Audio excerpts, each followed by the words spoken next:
Welcome to a Faithful God podcast. I'm your host, Tammy Rotzel, and on today's show, my friend Dafne Wiswell from the Chronic Illness Coach is joining me to talk about chronic illness warriors and the women who care for them. So grab those earbuds and your favorite beverage and join me for today's show. Hi, Dafne. Welcome back to the show. I am so excited to have you here. Tammy, thank you so much for having me again. I always love getting to chat with you. Oh, I was so excited about today so we could sit down and have a conversation and just talk about some really, really exciting things. So for those of our listeners who who don't know Dafne, you can go back to episode number 23. Dafne was on the show then. That was my first time meeting her, and we just had such a good time. And so, welcome back. But for our listeners who haven't heard of you or didn't listen to that episode yet, if you will, just introduce yourself, tell us a little bit about yourself. Sure. Yeah. So my name's Dafne Wiswell, AKA the Chronic Illness Coach. And I gave myself that title, one, because it helps people find me, right? Like if people need what I have to offer, I want them to be able to find me. So when people are typing in chronic illness, I pop up. But I have over 20 years of experience dealing with autoimmune and chronic conditions like type 1 diabetes, rheumatoid arthritis, Hashimoto's disease, type 2 diabetes, multiple forms of juvenile arthritis, sensory processing disorder. There are just a lot of things that myself and my kids have walked through. And so through that journey, I've learned so much about nutrition, prayer, mindset, and just all kinds of things, tools that we've used to be able to walk out a really good life in spite of these challenges. I've also experienced my own physical healing. I no longer deal with rheumatoid arthritis and haven't in 10 years. So praise God for that. But I tell people that I live in this place between mystery and miracles because I've experienced this miracle while I'm still praying for my kids to experience theirs, and they're still walking their journeys of dealing with all of these physical, I hate to use the word limitations, but there are some limitations sometimes. And so I coach people on how to hope and expect for miracles, but then also how to live with joy and gratitude and peace in the midst of waiting for those miracles. And so that's what I do, and that's who I am. Amen. I mean, that just brings me so much excitement and happiness to hear that and just everything that you are doing. And I'm just going to do a little side note here. Can I just tell you that episode number 23, when you and I were having a conversation, I was still in the midst of 3 to 5 migraines a week.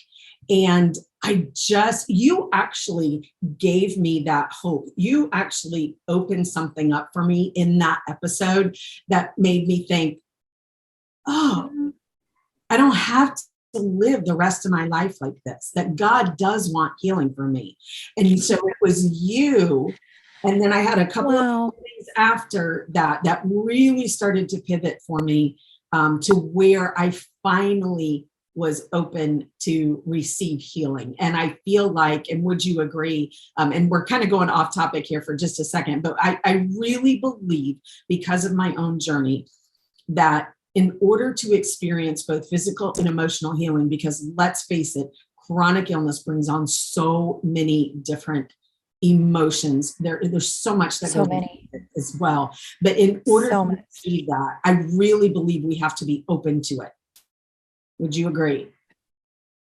Oh, absolutely. Yes. I mean, one of the things that I learned from a mentor is God is a gentleman. Like he's not going to force anything on you.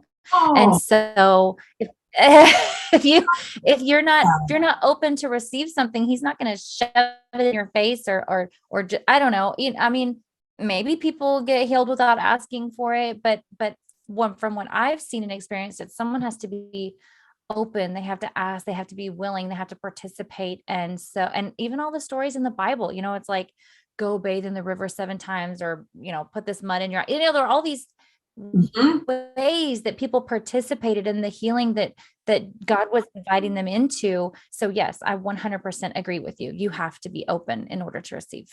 Absolutely. And you know what? I love the word you just used, just participate. You have to participate in that healing, because truly what I did was sit in that bed for years and years and years and cry to God, why me? Why me? Why Mm, did you allow this to take so much from me, and so on and so forth. So we actually have to, it is a participation. It isn't just a sitting there waiting for some right. miracle to happen. Not that he can't do that, but the truth is, Yes. even, and you know what, when you said that, what reminded me, what is the story of the man that just came, was it a man or a woman that The just, pool of Bethesda. the one where they just came and touched his clothing? Oh, yes. Jesus, Yes. remember? It was the woman with the issue of blood. It's like my favorite. Yes, And it's yes. Mark 35, 34. Oh, Yes. yes, yes. And she Yeah. had so much faith, and she participated because she went to Jesus. She went there and she knew that all she had to do was touch him and to receive. So Yes. And do you know, one of the reasons I think that story is so powerful is, did you know that in that culture and in that time, it was completely taboo for a woman to leave her home if she was bleeding? right. That's Yeah. so true. So she was incredibly bold. Like, that was a risky move, not just for her to touch Jesus' cloak, but for her to just leave her house to be in the presence of other people. Like, you Yeah. just didn't do that. Yeah. And then for Jesus to honor her the way that he did, because it says in the Bible that he felt the power leave him and he knew that something had happened. And so he turned and looked and wanted to know who touched him. And when he found out it was her, he said, "My daughter, your faith has healed you." And Oh, I yeah. just, I love that so much. And another friend of mine reminded me that, that faith that she had was a gift from him. And so I think that, um, it's not anything that we can do in our own power. We receive the gift of faith from him. That's what opens our hearts up to participate, to receive, to take those risks, right? Yeah. But then when we go after it, I think he's just as excited as we are about it, because that's what he wants for us. Absolutely. I agree. I agree completely. I do. So, well, we have to dive into, I am so pumped about this for our listeners. I was scrolling through Instagram, I don't know, a couple weeks ago. I don't know, it wasn't that long ago. Scrolling through Instagram, Daphne comes up and I see that she has something new coming out that is absolute gold. It is brilliant. It is genius. And I think everybody needs this. So tell us about Revive and how it came to be. Oh my gosh. Okay. Synopsis. So Revive Her is a nonprofit that we're establishing. And basically it came about because I have several kids who have dealt with all kinds of autoimmune and chronic things, like I said in the beginning, right? And so throughout their childhood and their journeys, there have been camps and day programs and weekend things and all this stuff where the kids who have this special need or special condition or disability or whatever you want to call it, can go to be around other kids who deal with these things day in and day out. And there's staff, nurses and doctors and counselors and staffing and people in these organizations and in these places where these kids can go have a fun summer experience that's safe. They can learn about how to navigate their disease as they grow into adults. They can learn about how to advocate for themselves in public situations, and they get to have a lot of fun. There's snacks and games and prizes and songs and all the things that quote unquote normal kids do at summer camp, right? These kids with disabilities get to go and do. And so we would go, our kids went every summer, multiple different types of programs, and we would take them and drop them off and they'd have an amazing time.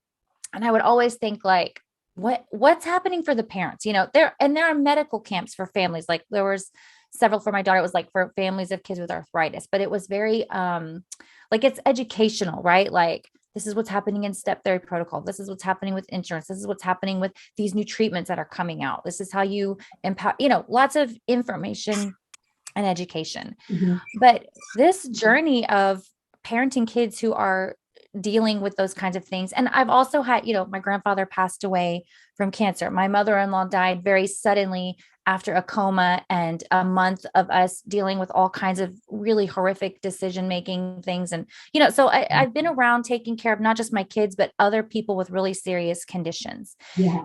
And what I've not been able to find is something for the caregiver, for the person who is taking care of the child or the parent or the sibling or the whoever it might be who is dealing with a physical, mental, even addiction falls into that category of illness for me. Like, okay, there's Al-Anon, but like, where is there something for the people who are day in, day out, feeling like they're in a war zone, struggling to survive, heartbroken because these people that they love are having to walk through these things that it's like you said, you just laid in your bed, like, why me? Why do I have to do this? This isn't fair.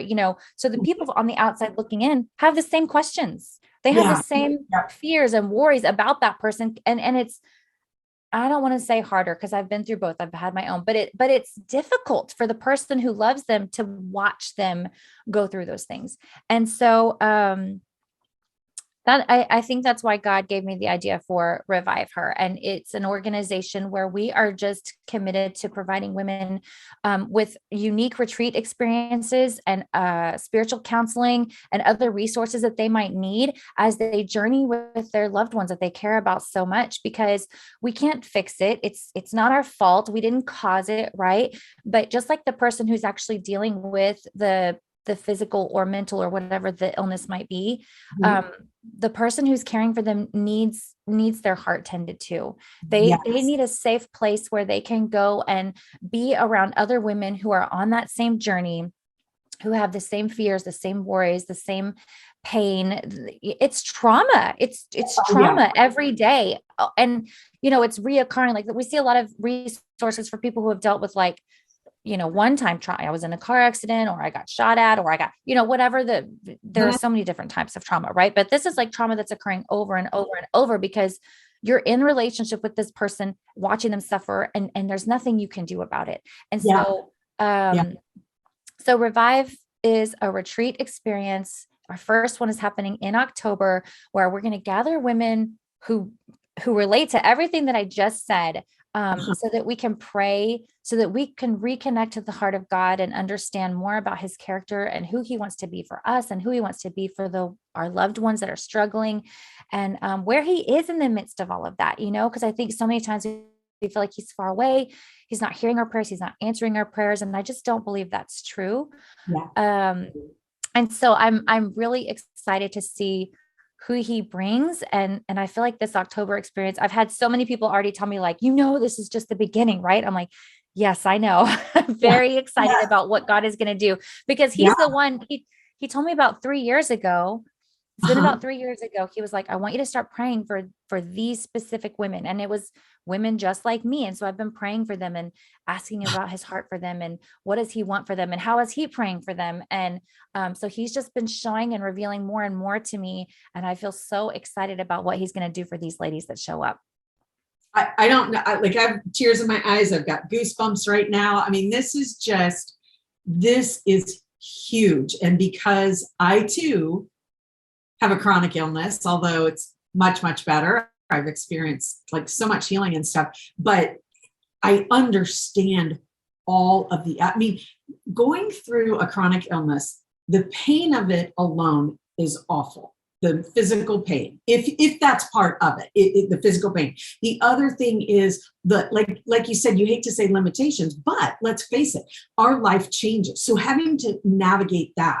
But then it doesn't just, and I say this all the time, a chronic illness just doesn't just affect the patient. It affects the entire family. It affects friends, and loved ones. And so having this resource to pour into the caregivers, these women who are caring for their loved ones with a chronic illness. This is just amazing. And real quick, I just got to say, I want to apologize to you. I'm not sure if you can hear in the background. We've got the door opening. The dogs are going in and out. This is just real life, friends. I tried to actually go in my office into another room and record, but the whole background thing was a hot mess. And I tried to do a virtual background. So we're just keep rolling with it. So I apologize about that. We're just going to keep rolling. One of these days, I'm going to get a door on my office so we can drown some of that out. But So yeah, I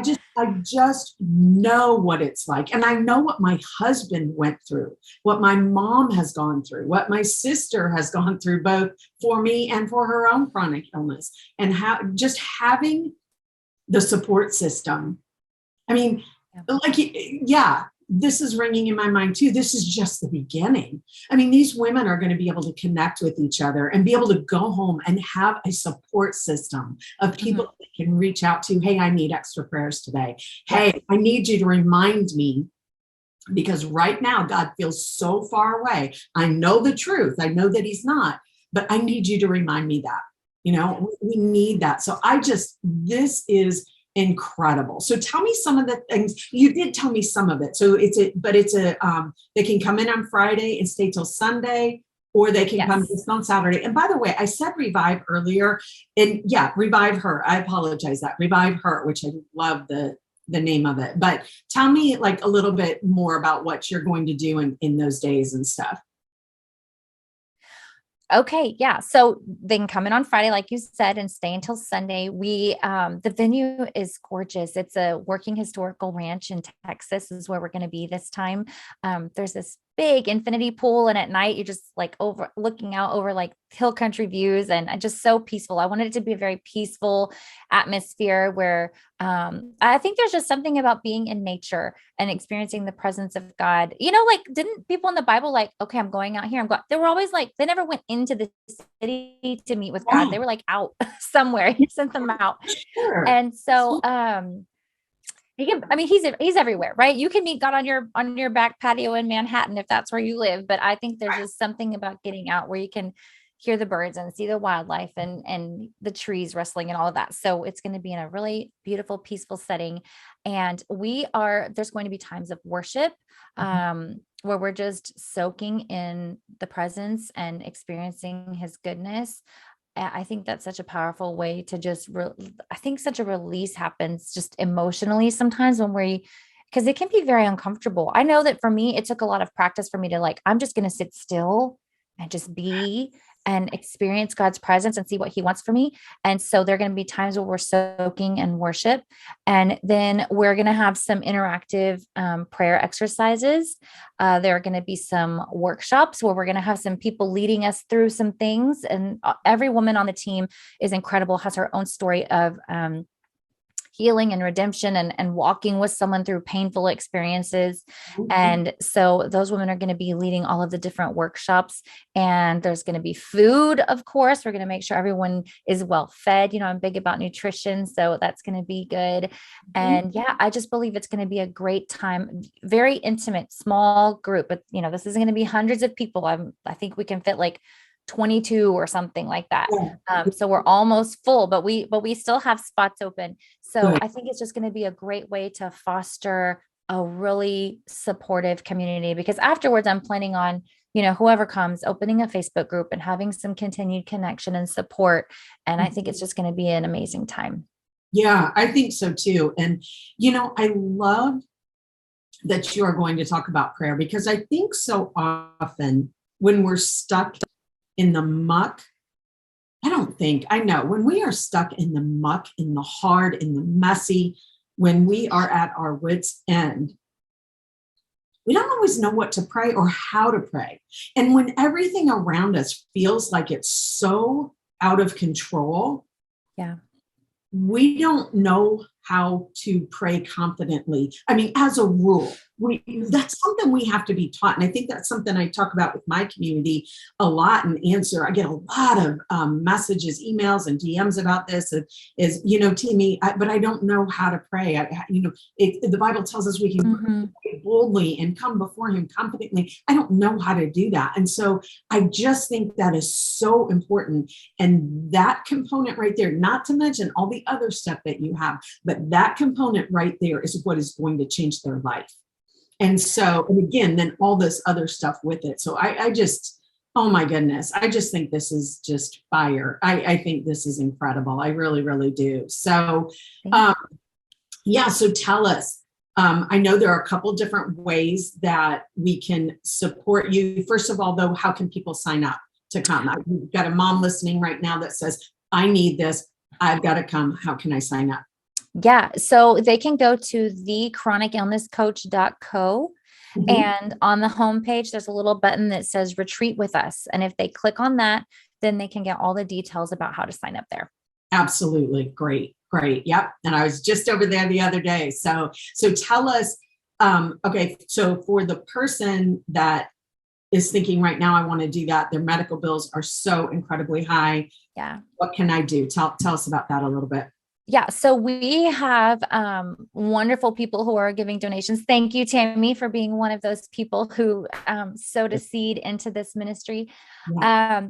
So we do have some scholarships available, and we still need more scholarships. But for anyone who's interested in coming and is like, I just can't swing it right now, we have a scholarship application. And that's a good point. I don't have that link on the website, but people can find me on social media. I need to add it to the website, but Okay. they can find me on Instagram or Facebook, the Chronic Illness Coach, Mhm. Dafne, the Chronic Illness Coach. Mhm. And just shoot me a message, and I can get the link over to them for them to apply for the scholarship. We have some full, a lot of partial, Mhm. and also anyone listening who's interested in making a donation can reach out, because I've had a couple different people who reached out and said, my one person specifically was like, okay, my friend needs to go to this. She wants to go. I'm sponsoring her ticket, but I didn't see a place to do that. Like, she paid her full amount so that her friend could come. And so if you know someone that you want to sponsor, then reach out to me and we'll set it up and make that happen. That's incredible. That is absolutely incredible. Like, wow. Again, because I just understand this feeling and this need so much. And you are filling it. You are really doing that. So that's awesome. So hop on over. Like Dafne said, I did this just the other day. As I told Dafne, I've got more coming, but just hop on over and you can donate. All the way at the bottom it says to donate, and you can do that. And yeah. Yeah. Sure. No, 100% of donations are going to sponsor women. It's not, I don't benefit from this at all. There's no like operating costs or office or staff or anything like that. It's Yeah. all going to make sure that a woman who needs this kind of respite and just experience with God is able to receive that, because I know that He wants that for her. Absolutely. Dafne, thank you. Thank you. Thank you, my friend. Thank you for stepping into and following God, being obedient. That's something we talk about a lot. And this is kind of going off of our topic a little bit, but I want the listener right now that's saying, okay, so maybe they're not a chronic illness or not a caregiver of a chronic illness warrior, but they're thinking to themselves, wow, she really did it. She felt this nudge. She felt God calling her to do this. How did she face her fears and step out? How did she take this, what appears to be this big, massive thing? From our earthly perspective, it is big and it's massive.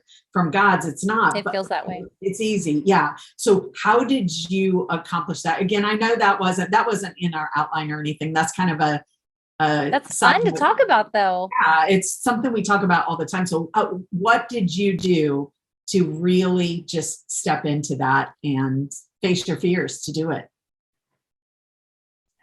Okay, well, it's been years in the making, because like I said, God told me to start praying about these women 3 years ago. So it wasn't like, a lot of people are like, oh my gosh, you did that so fast. I'm like, I've been praying into this for 3 years, which maybe isn't a long time, but it feels like a long time to me. Oh, absolutely. Absolutely.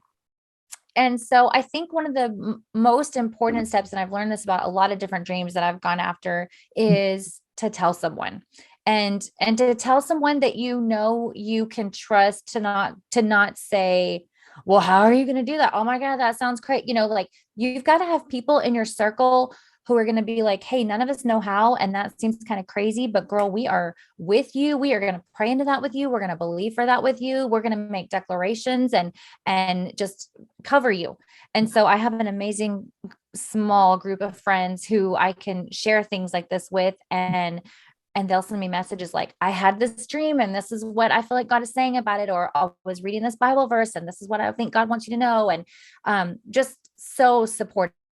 You've got to create a community like that around yourself. That's And so that was the one thing, speak it out loud. And then the next thing is like, I have to pray into it. Like, I've got to ask God questions like, well, what is your heart about this, God? Like, because none of this is about me. I think that any dream that we have, really, that was a hard thing for me to understand, is any dream that we have isn't really about us at all. I learned, I think it was last year, that the word desire is actually from two root words, de sire. And if you know anything about animal breeding, you know that sire is the father, right? And so Right. de sire means from the father. And so if there is a deep desire or a longing in our heart, our Father placed that longing in us for his will and his glory. And so he gets all of the glory from anything that I accomplish, because Yeah. he's the one who pushed me towards that thing. And so I don't have to be afraid that it's not going to work out, or I'm going to fail or whatever, which Yeah. all those thoughts, I'm not saying like none of that ever comes, because it does, right? Like For sure. it comes in like a storm. Yes. But I know my daddy. And so I can remind myself and those fearful voices, like, well, this wasn't my idea. Like I woke up one day and I heard the voice of God and I knew this is what he wanted me to do. And I might feel afraid, but this wasn't my idea. This was his idea. And what is it? There's streams in the desert, or he makes a way where there seems to be no way, or whatever there is. And so he's got it all mapped out. And even if I don't know, all I have to do is ask him, what's the next step? Yes. And so, one of the things that I started praying in the last year was, okay, God, this is a baby that you want me to birth. I'm all in, I'm with you, but it needs a name. What am I going to call this thing? And that prayer went on for about 6 months until I just it just hit me. And I was actually, I'm on a team of ladies and we do retreats a couple times a year. They're spiritual women's retreats. And yeah, I've been doing that with some friends of mine for a couple of years, and it's so fun. Different focus, because it's not chronic illness, but it's spiritual, it's prayer, it's immersing ourselves in God's presence, and I just love it. Yeah. But I was at one of those retreats helping lead that when I was in the shower, and God was like, "Oh, by the way, the name of your retreat, it's Revive. You're going to call it Revive, and oh, the name of your nonprofit, Revive Her." And I was like, "Oh my goodness!" Like all these things just started coming. And then I asked him, I said, well, I'm going to need a team, God. I can't do this by myself, right? This isn't something that you do alone. Yeah. I know that from my experience of working with my friends on the other retreats, like, don't try to do this by yourself. Right. So who are my people, God? Because we have that team, but that's that team. I needed a team for this. And so God was like, okay, ask these 4 people. And in my mind, I'm like, well, she has this going on and she has it. Like, I know their stories. I know them. I know who they are and what they've got in their lives happening. And he was like, yeah, I know what's going on with them. Go ahead and ask them. So I'm like, I have to be so bold and vulnerable, and like try not to lead with, I know you have this going on, but God told me that, like, no pressure. I didn't say like, God told me to ask you, because I feel like that would be a lot of pressure. And I want people to know they have the power to say no. So I asked, every single one of them said yes. They were so excited, couldn't wait to jump in. So I have my volunteer team for the retreat, and then different people. He gave me the names of different people to ask to serve on the board of the nonprofit. So I'm not just asking a retreat, I'm asking people to commit to being on a board of directors, and that's different people. And so I'm like, but all of this is like, feels so risky, so scary, step by step, like just like you said, being obedient, because and I told some of my friends, like, this is so embarrassing, like, what if this happens? What if that happens? What if I put this out in the world and nobody signs up? Like, I don't want to be embarrassed, but then I'm like, okay, God, yeah, I'll make a fool of myself for you. If nobody comes, if this thing falls flat on its face, like, I'll make a fool of myself. Amen. Amen. I love everything you just said, because what that shows our listeners is that you have to pray and you have to keep praying. It's not a one and done thing. We no. Keep asking, and we can be specific when we ask. And when you were like, God, okay, you got to tell me I can't do this on my own. You were bold. You were confident to know that he was going to provide the people for you and the help you needed to get this off the ground and make this happen. So that's a great stuff, girl. Oh, I love it. Well, Dafne, we could chit chat all day long for sure. I just love chatting with you. So again, if you will give us your, and I will put everything in the show notes, but if you will just give us your website one more time so we can hop over to there and check everything out. Sure. It's thechronicillnesscoach.co. Got it. Okay. And again, I'll put that in the show notes. So hop on over there. If you're a woman who is in need of this, hop on over, go sign up for it. And if you're someone that wants to donate to really help another mother in need, please hop over and do that. The donate button is all the way down on the bottom. So go and do that. Well, Dafne, thank you so much for joining me today. This was so much fun as always, my friend.